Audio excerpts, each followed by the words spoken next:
Hello again, fellow audiophiles. I am Wave Theory, and we're going to talk about cables today, actual cables. We're not going to talk about cable science, although I have a series out there talking about why we humans can quite possibly hear differences in audio cables.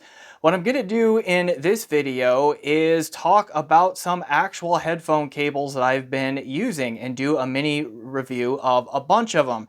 This is going to be broken into two parts because I have a bunch of cables. Let me show you what I mean. Yeah, that's what I mean. That's a bunch. Okay. We're going to divide this video into two parts. In part one, we're going to talk about like entry level and kind of middle of the road, mid-range in terms of price and quality headphone cables. And then in part two, we're going to get into the higher end stuff, things that are say north of, about $400 or so. Okay. A lot of these I have either bought or they were included with headphones that I bought used, or a manufacturer reached out to me and just said, hey, we're going to send you these. Can you say something about them? That has happened in a couple of them. These two, the Gladiators there, and this one, a Lavricable. Okay, so we're going to do shameless self-promotion. If we come back and we look at the lower end ones, that's going to be part one. If it's the high end ones, it's part two. But either way, shameless self-promotion, and let's get on with it. Hi, I'm Wave Theory's human companion, and he wants you to know that your support of this YouTube channel helps keep the reviews coming. If you enjoy Wave Theory's honest, thorough style, then make sure to like this video, subscribe to the channel, and check out the links in the description below to sign up for the Patreon or send him a tip through PayPal. All right, enjoy the musings. Hey guys, Wave Theory again. Just want to jump in and make a few general comments before we get into the video proper and just stress a couple of points before we get into it. One, all of the cables that I'm about to show you can come in multiple different connector type options. So you're going to see most of the cables that I have. There are exceptions, but most of the cables that I have here use a 4-pin XLR balance connector at the amp end. Many of them will have a dual 3.5 millimeter connection at the headphone end, or they will be mini XLR, and I do have a couple of Utopia cables with those LEMO connectors. I bring this up to make it very clear in case you're kind of new to all of this and you just may not know, is that you can get pretty much any of these cables with any kind of connector types that you want. You just have to go to these companies' websites and put it in your order that you want a 6.35 millimeter TRS single-ended plug on the amp end and a dual Sennheiser 2-pin kind of connector at the headphone end, just as an example, but you can change all of these things in a lot of ways. Okay, so I just want to make sure that that's known and that that's out there, and I will put links in the description to all of the cables that you are about to see. So expand the description there, go to these companies' websites, check them out, support them. I like supporting small businesses like this, so please do check them out. Also, I do not have any affiliate links with any of these cables that you're going to see. I don't really have any deals with any of these cables. Again, most of them I either bought directly myself or they came bundled with a headphone that I bought as like a used set. Okay, it was thrown in there as an extra incentive to get to buy from that, private seller there. So that happens sometimes. The Gladiator cables came to me directly from Gladiator Cables too. So thanks to Antonio. Antonio has been very helpful, but he has made no attempt to influence my opinion on this. So everything I'm about to say about his cables are my own thoughts. And then the Lavricable that you're going to see in part two of this video was donated by a friend of the channel. Was donated to the channel by a friend of the channel. So, and then the Danacable Lazuli that you're going to see in part two is also a loan from a friend of the channel that will be going back to the friend of the channel. Likewise with the Eletech Inferno that you're going to see in part two as well. That is a loan from a friend of the channel. Otherwise, I own all of the others through, the means that I just described. Okay. Finally, I am going to say that I do hear cable differences, in my own testing. I have blind tested myself on hearing cable differences. I hear them pretty consistently. Some of you may not believe that. Unfortunately, these blind tests were done before I launched this channel, so I really didn't get it on video or I'd show it to you. Okay, but I do have some new cables that coming in, so hopefully I'm able to do some blind test results in the future with that. But I also have a video series out where I talk about the science behind why we humans might in fact be able to hear differences in audio cables. So I will put a link to that down below as well. Please check that out, and there are future installments of that coming very soon. Part 5 is the episode where I'm going to tie all of those ideas together. That is probably somewhere between 85 and 90% complete. The next 10 to 15% are the slow part because I really want to make sure that that argument is clear and accessible, and that takes time to flesh all of that out, but it is in the works, so be on the lookout for that soon. Okay, with all of that out of the way, let's get into a bunch of mini reviews of a bunch of different headphone cables that I have been using. Here we go. Quasi-overhead view for part 2 again, and I have started this time with the Contenders on the table in front of us. Let's look at what we have here, and then we will jump into each one individually. All right, we have in basically ascending price right here, I have a Utopia terminated cable with the lemos. This is the Norne Vygarde. Okay, we'll come back to this one here in just a moment, but okay, Norne Vygarde. This starts at about $360 US from Norne's website. Link in the description. All right, next up in price, we have the Plussound X8, right? This one, the starting price here is $400 US. The price of this line here can actually ramp up really quick to like $1,800 depending on the conductor type you get in here. So you can buy this with multiple conductor options, but we will look at this one more closely also in just a moment. Next up in terms of starting price, we have the Lavricables Silver Grand line. Okay, this one uses the Hi-Fi Min connectors on it, 3.5 millimeter and so forth, but this is a silver conductor. Starting price for this line is about $440 US, and it goes up with options from there. All right, then we have the Eletech Inferno right here. This one starts at $749 US. Again, this one's also a dual 3.5 millimeter, right? And then next, the Nordost Heimdall 2. This one is my other one that is Utopia configured with the Lemo connectors on it here. Okay, but this one, this one is interesting because Nordost, what I can tell, they don't sell directly from their website. They use third-party retailers, but I believe it is Bloom Audio. I may have to check that, but I will put a link down in the description. Sells a set with this and then 2 adapters that adapt the 4-pin XLR to a 1/4 inch TRS and a 1/8 inch or 3.5 millimeter TRS single-ended in there, and that package comes for $799 US. And then this big thick one here, this is the Danacable's Lazuli reference. This is again the Hi-Fi Min version, but this one has a starting price of right at $1,000 US. Okay, fine, $999, and goes up to about $1,300 US according to their website. So there we go. Those are the contenders in this part. We will go again from the bottom up price-wise.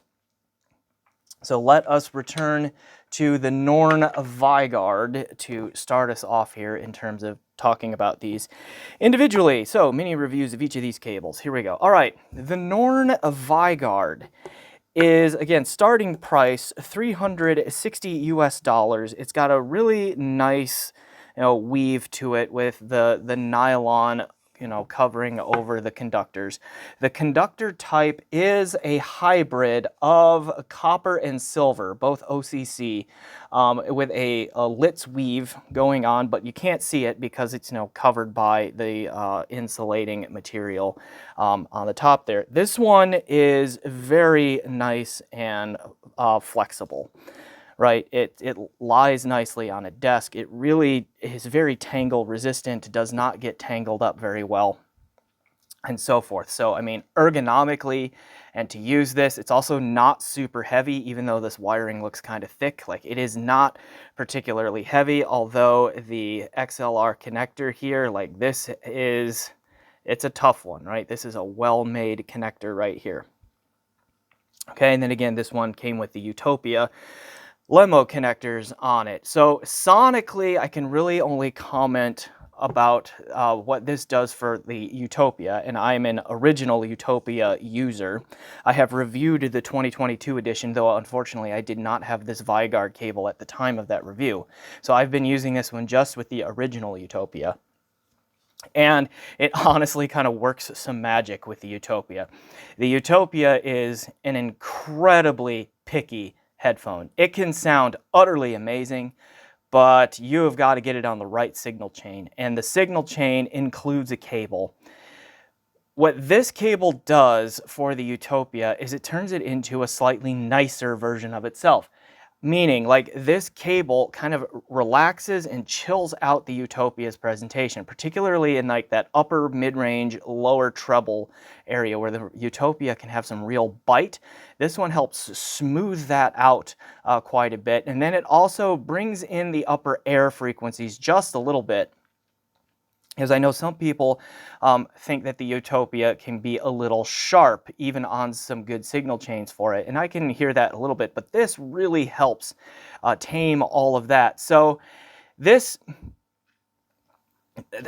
like, the magic trick that this cable pulls is that it turns Utopia into a more signal chain friendly headphone, which is kind of amazing. Okay. And so that really is impressive. And again, the way that it kind of pulls back the upper mids, lower treble a little bit, and then kind of pulls the air regions down just a little bit, probably is not unique to Utopia, but I cannot say for sure without hearing it, you know, with other connector types on other headphones. But for just Utopia alone, this is a tremendous value of a cable. I know $360 is a lot for some people to swallow in terms of spending money for a cable, but if you have just bought a top-of-the-line headphone in the Utopia, and it's just not getting along well with any of your stuff, having something you can stick in the middle, I mean, $360 actually ends up becoming quite a value at that point.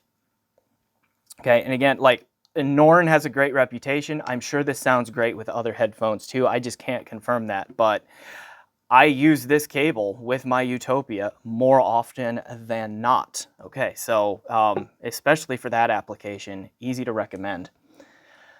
All right, the next one up in the pricing then was the Plussound X8. This one came with my Focal Radiance back when I bought that a couple of years ago. This was bundled in with that headphone from the owner who was selling it. I bought it used, this came with. So it does have a single-ended 3.5 millimeter TRS connector on the amp end, and then the dual 3.5 on the headphone end. Now the X8 line starts at $400 US, and I'm pretty sure that would be the price on the one that you see right here. And at that you get the copper, the pure copper, or at least very, very close to pure copper conductor in there. So this one is the copper Type 6 Lits in there, which is this, again, the starting point. And this one comes with the square weave. I don't know how well you can see there, but the weave on it, try to give you a little bit of a view of the cross section there. Like, the weave on it is square, mostly square in shape there. And this one also really supple, lies on the desk well. You saw that I had it coiled up. It stays coiled up well, okay? Like, it doesn't spring free on you very much, mostly stays there. It's also very tangle resistant and all of that. And I like just the copper color going on here. But this cable, copper, it brings out the warmth. It helps control the treble a lot. So if you have a higher end headphone that's just a little too hot in the treble for you, like the HE1000 V2s, the HE1000 SEs, things like that, this really helps warm their sound and bring that hi-fi mid treble to heel a little bit better. But it still does it with a really big sound stage and a really holographic spatial presentation to it. Hey, and a lot of good dynamics and physicality to the sound to go, to come along with. So you get a very smooth, warm, but still like thumpy. If you like that low end impact, that is still here on this cable. Also, it matches really well with my Focal Radiance. Like the combination of my Cord Hugo 2 DAC amp, this cable, and the Focal Radiance is just... Every time I listen to that combination, I am just blown away by how well the three of those pieces all gel together, and it's just an amazing listening experience. Okay, but you can also get this cable with other connector types. So, I mean, I would guess that it sounds pretty good with Utopia, but I do not know for sure. But yeah, for brighter, hotter headphones and that sort of thing that you want to rein the treble in and all of that, but still keep a lot of the holography and the space and all of that going on. This is a really good choice right here as well. Okay. The next one was the Lavricable Grand Silver. His starting price again on this one is about $440 US, right around in there. Okay, and I should say as a disclaimer here, like really quick, this one was originally sent to me along with the Rawson Rad Zero that I was reviewing because it has a bit narrower barrel on the connectors than some others, and like these could actually fit inside the recessed 3.5 millimeter jacks of the Rad Zero. Same was true for the Meze 109 Pro and that sort of thing. Like even these extended plugs on the X8 that I just showed you here, these extended ones, I should have mentioned this too, like these did not quite reach all the way into the Rad Zero. They did just barely fit the 109 Pro when I tried that, and that was another one that like really reined in the treble hotness of the 109 Pro. This did that too. These does that very consistently. Okay. Point back to the Lavricable here, like, but one of the connector, I think it was the left side, was just a little bit flaky in terms of bending it and all that. It would break the signal. So it went back to Lavricables. They fixed it up. Okay, no fuss about that. Sent it back to me, and then the owner of this, when he sold the Rad Zero, did not include with this, and then he very graciously donated this cable to my channel. So thanks to that friend of the channel. You know who you are. Okay, really appreciate that. Okay, but pure silver conductor going on in here, and you can just kind of see it in the weave. Okay, so it looks good there, and we have, I forget what kind of connector this is called. Oh, there it is. AECO, something like that, okay, written right there. All right, nice and heavy duty there. We have just enough strain relief with some shrink wrap going on right there that there's not like a dangerous point of flexure right there where the cable goes into the connector, right, and so forth. And again, we have the very narrow dual 3.5, which fits into a lot of recessed jacks and all of that. Okay, there's 20 AUG is the gauge on this the conductor type here to go along with it. Now, this is a silver cable, so it is a little bit brighter sounding. If you are looking to bring down the quantity of treble in your sound, this is probably not the option for you. But if you are looking to increase the quality of the treble in your sound, this does a really good job. Like there have been numerous headphones that have come through here that I've heard this with that can have a treble peak to them. They can be very sharp in the sibilance range and that sort of thing. And this cable, again, it does not lower the overall treble presence. Okay, it's still, there's a lot of brightness going on there, at least relative to like some of the copper conductors that I have here. But it is almost always very smooth in the treble. It takes peaks and it kind of well, it smooths them out a little bit. It helps the tonal balance in the treble so that there's a better relationship between fundamental frequencies and overtones and harmonics, such that those sharp peaks just kind of mellow out a little bit and all that. So cymbals and treble and all of that just sound really natural and lifelike on this cable compared to a lot of stock cables and all of that are out there, even though, again, there still is a fair amount of treble presence here. Now, I keep talking about the treble. That does not mean that the bass and the mids are anywhere near poor. We still get a lot of physicality in the low end. There's still a lot of rumble. Mid-range timbre is also very good, very well tonally balanced and clean and clear and all that. And we get a lot of holography out of this thing too. So very good imaging, separation, depth, layering, and all of that going on here. I have used this cable a lot with my Susvara and with my HE1000 SE. And so even, especially with the HE1000 SE, even though it's a little bit, it's bright, there's a lot of treble energy in there. It's very smooth, very well controlled. It's not sharp. Cymbal crashes are not too aggressive. They are nice and smooth and natural in their timbre. All right. Also, of the more expensive cables here that I'm about to show you, this one does the best job of not being too heavy. It's a very light cable.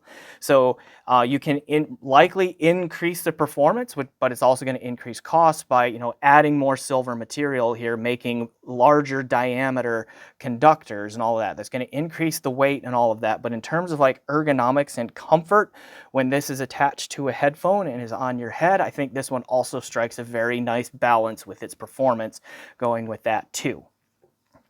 Okay. Next up, Eletech Inferno. This one was another loan from a friend of the channel. This one is terminated in 4.4 millimeter Pentacon balanced at the amp end, and then dual 3.5 millimeter on the headphone end. And just like it looks, it is a copper conductor material, and it's a high or a low gauge, I should say. Very thick cabling here. Now, for a cable that is as thick and heavy as it is, and you can see it's got a little bit of memory to it, but look how nicely flat it lays on the desk when it's coiled up. This is actually among one of the more supple and flexible headphones of this kind of thickness, not headphones, cables, excuse me, of this kind of thickness that you're going to find out there. Okay, $750 US. Again, if I failed to mention that, sorry if it's a repeat. All right, the sound on this one does a lot like what the Plussound X8 does earlier. It's just very, again, it's copper. It helps rein that treble in.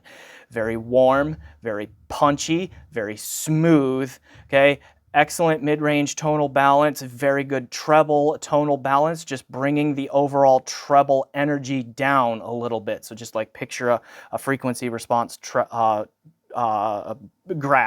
okay? Bring the treble down in a shelf-like way.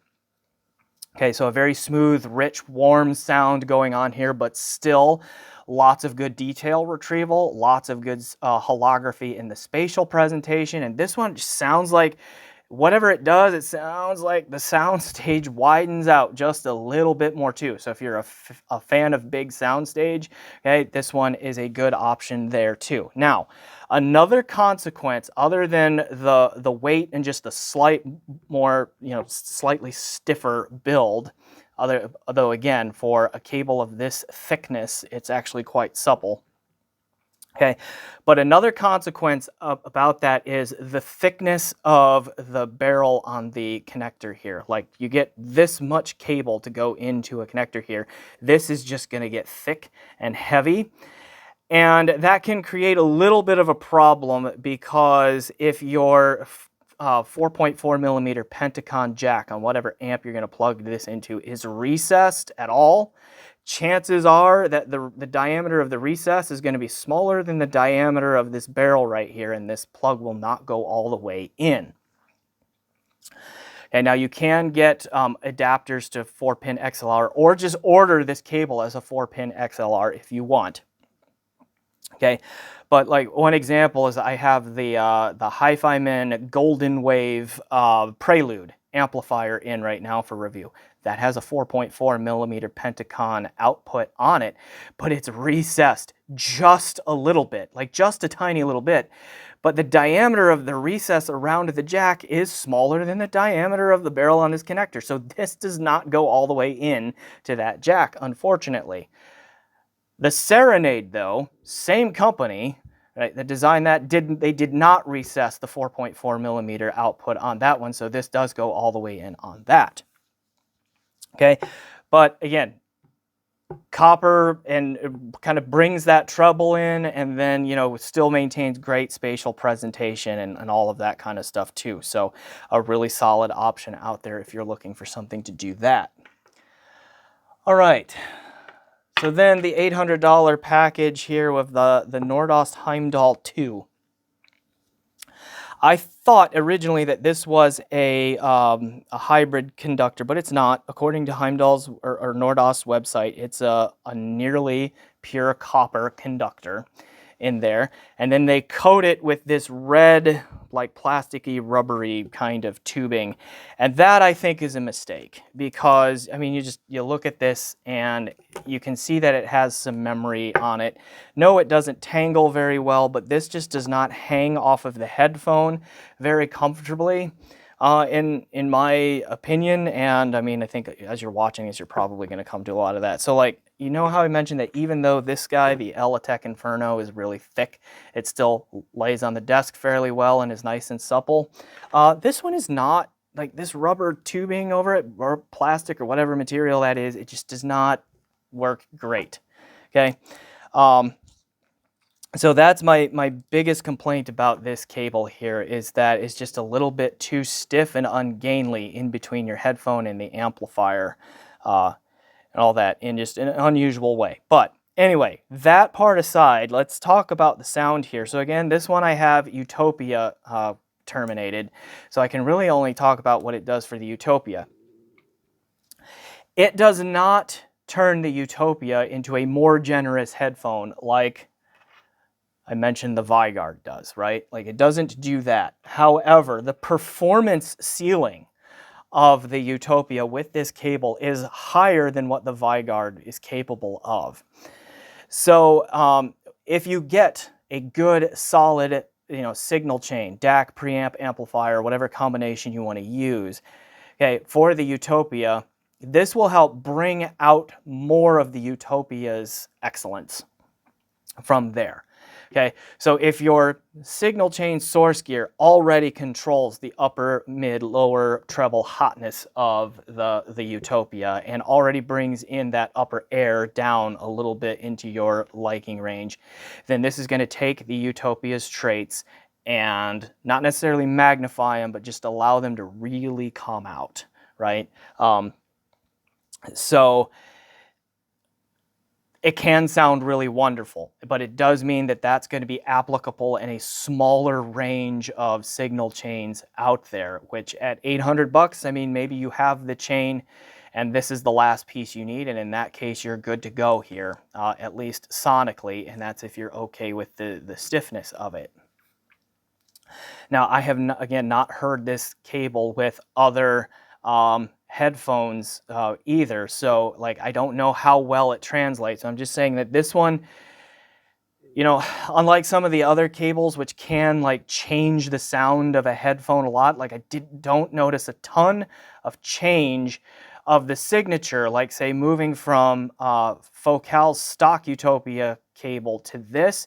The frequency response kind of signature doesn't seem to change very much, but the resolution and the fine details and all of that come out a lot more. So again, this just makes the Utopia more the Utopia, and I'm probably repeating myself a bit too much on that right now. Okay, I don't know exactly how it performs with other headphones, other than my hypothesis based on what I was just saying is that it probably will do similar. It's like this one kind of just strikes me as being one of the more truly transparent conductors of the ones that I have here to show you. That is, there's a good chance it's one of the better ones at just getting out of the way, if that's what you want. Okay, then that leaves us to the big one, Yep, and they're all tangled up together now. That is the Danacable's Lazuli reference. Now this is also a copper conductor, and it uses a lot of copper. Like, it has a very large cross-sectional area in the conductive material, but you can't see it because they cover it with this nylon braided, insulating material over the top here. This cable is easily the best sounding of the headphone cables that I have heard. Okay, I mean, it should be. It's the most expensive headphone cable that I have heard to date. I have not heard some of the crazy, well, wait a minute. I do need to take that back. I did hear the DHC Preon 4 on the Abyss 1266 5TC when I reviewed that one. I didn't love the Phi TC, so I can't really blame that on the cable, and I didn't really have a chance to hear that cable on a whole lot of other things. It came with 3.5mm adapters, but one of them got damaged somehow, so I wasn't really able to, before it got to me. So that had to go back to DHC to get worked on, and then I never heard the finished product after that, unfortunately. But let's say of the headphone cables that I have had personal, on-head experience with, this one is the best. Okay, copper conductor, so you get the frequency response changes that are typical to copper. It is warm, it is smooth, it brings the treble level down a little bit, but it still has excellent tonal balance, tonality, and timbre through the upper regions, and like almost never gets fatiguing because it is so smooth and well put together and then brought down to like long-term listening levels. Okay, in there. Bass, warm and punchy and so forth. The spatial presentation, amazingly three-dimensional and holographic and so forth.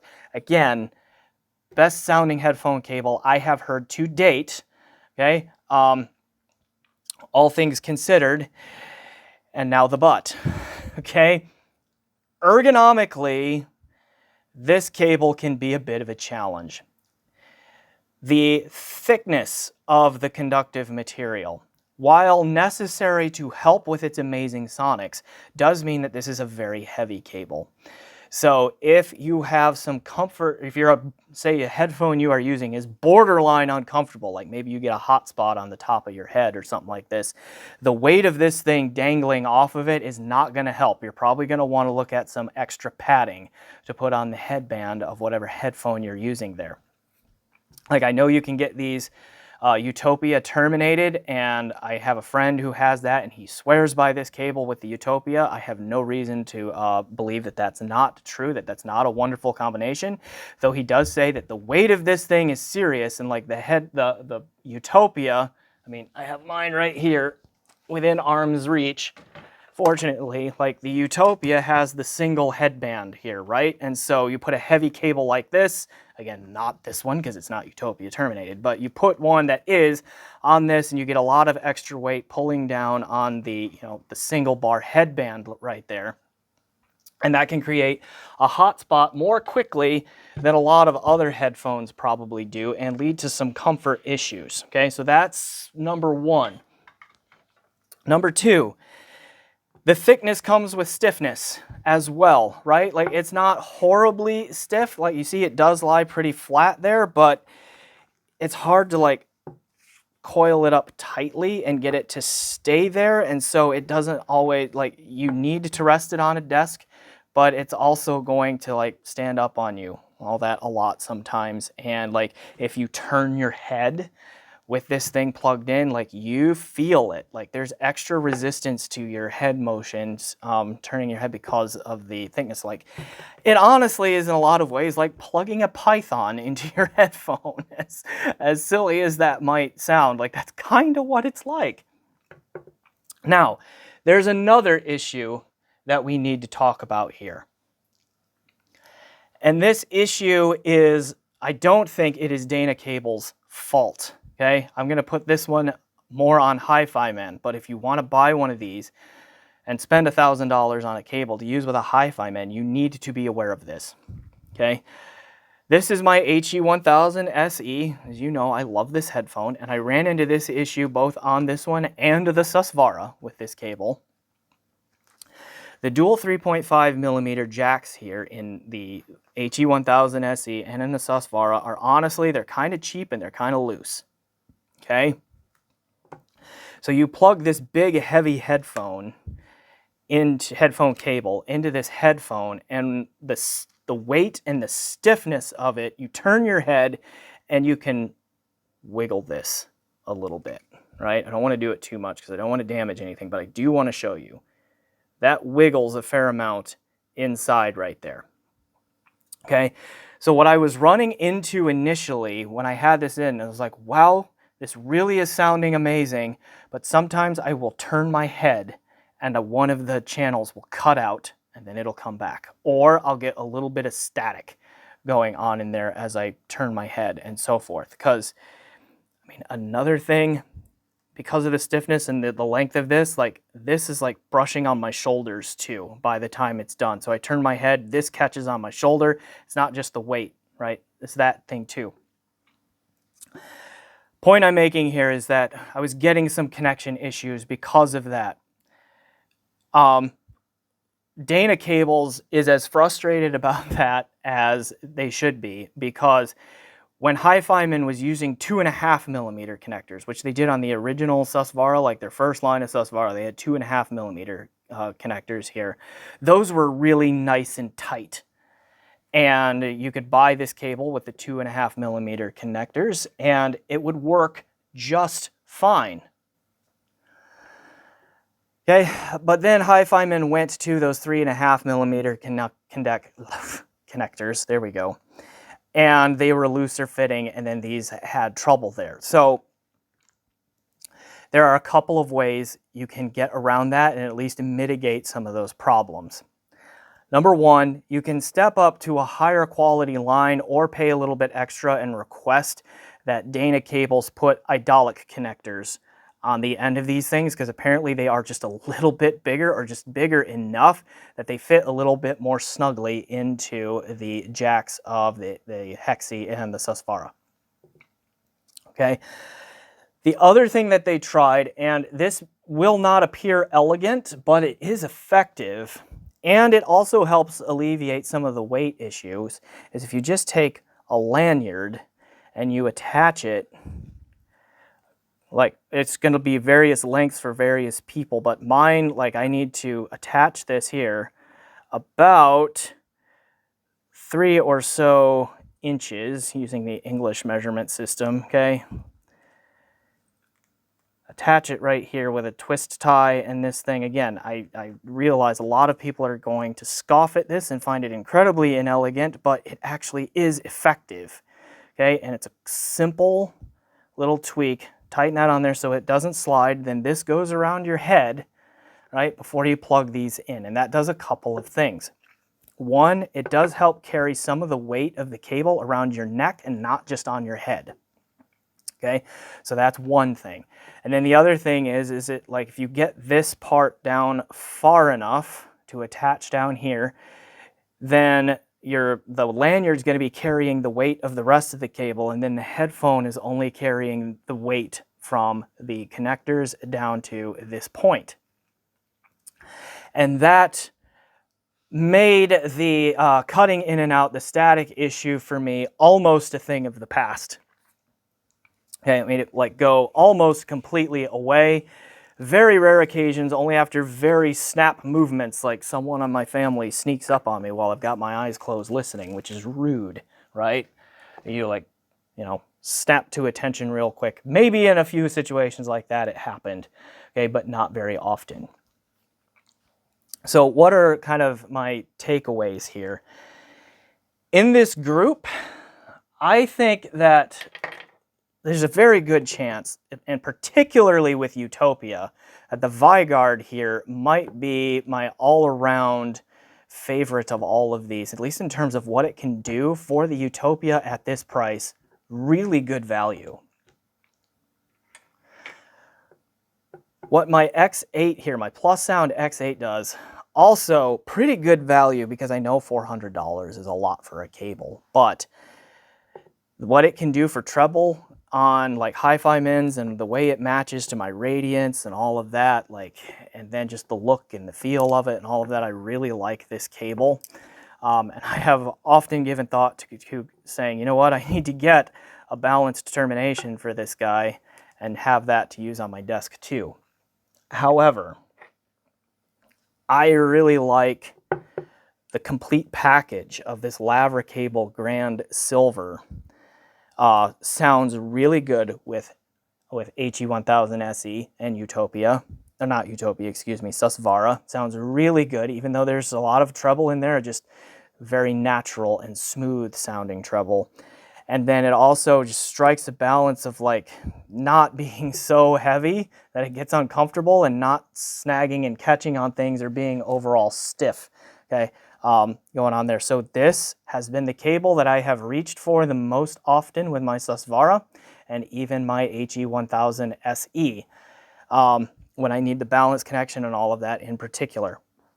So that one has really stood the test of time for me so far. However, I can't deny that the Danacable here, even with its ergonomic quirks, is easily the best sounding cable out of this group by a considerable distance. Like, you may not catch your attention immediately because it is smooth and clean and quiet and all of that. You may not hear a trait that you're just like, wow, but in time you're just like, good gracious, this thing is stunningly natural sounding, and it is, right? And you especially hear it when you switch away from this back to any of these others. You lose something, right? And whatever that something is, it contributes a lot to sounding natural and lifelike, right? And this one, just of the groups that I have shown you here, to me has done the best job of that, but you do need to be aware of its ergonomic quirks, okay, in there if you're going to get into it. All right, so that is part 2 of my cables mini reviews series here. Please remember to like this video if you haven't yet, subscribe to the channel if you haven't yet, check out my PayPal, my Patreon, all of those things. Links for all of these companies that I showed you cables for, like to the individual models, but then also to the companies in general, will be down in the description. And remember, you can have them terminated, all terminated in just about any style you want. So just because I had a Utopia or a dual 3.5 millimeter or whatever, you can get whatever connectors you need for your situation. So keep that in mind. So with all of that, thanks for watching, and as always, enjoy the music.